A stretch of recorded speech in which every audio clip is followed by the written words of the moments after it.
We'll guide you through how to create Notion pages with Claude. If you find this helpful, don't forget to like and subscribe. To create Notion pages with Claude, start by going to your browser and waiting for it to load. Then left-click the search bar to activate it. Type the word Claude into the search bar and let the search run.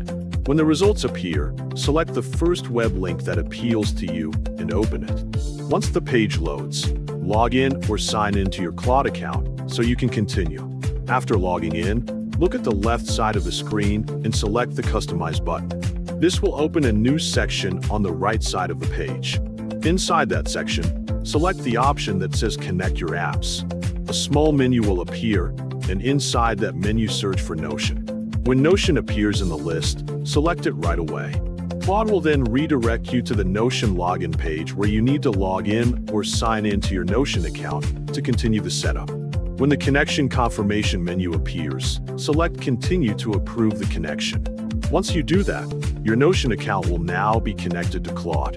After the connection is set, go back to the left side of the screen and click the New Page button to begin creating a new project. When the new page setup is open, go to the prompt bar and type down your prompt that explains the page you want Claude to create for you inside Notion. Make sure you type it the way you want because this prompt is what Claude will use to generate your new page. For example, create new page inside my Notion that contain a blank database. After typing your prompt, press enter so Claude can begin generating the page. Wait for the process to finish and let Claude prepare your result. When it is complete, you will see that your page has been created based on the prompt you entered. At the end of the process, you simply need to press the link that Claude provides so you can go to your new Notion page. This completes the steps, and following them in order will guide you through connecting Notion to Claude and letting Claude create a page for you using your prompt.